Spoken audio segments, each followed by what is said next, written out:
Ya'ni biz demak atrofimizdagi bo'lgan hodisalarni, tabiatni, holatlarni barchasini anglaymizmi? Angla olamizmi?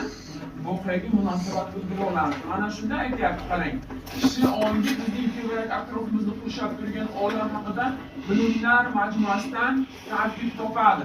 Biz dunyoni, olamni, tabiatni, inson yaratilishi haqida nimalar bilamiz? Adiroqlardan egamiz. Ongni yashash usuli va ong uchun nimadir borligining bilimidir. Shunday qilib, ongning tuzilishidagi muhim bilish jarayonlari kiradiki, ular yordamida odam o'z bilimlarini doim nima qiladi? Boyitib boradi. Demak, nima bo'ladi? Inson ongi doim nima bo'ladi? Ko'tarilib boradi. Agar u sog'lom bo'lsa,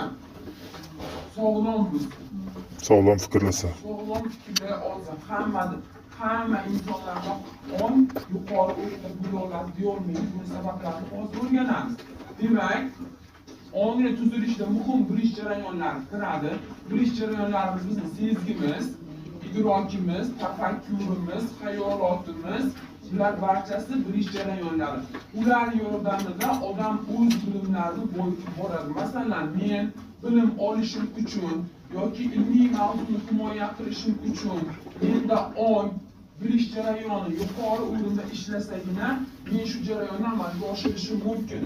Nimaga deganda, chunki inson sezgisida muammo bo'ladigan bo'lsa, idroki buzilgan bo'lsa, xotirasi yaxshi ishlamasa, to'g'rimi?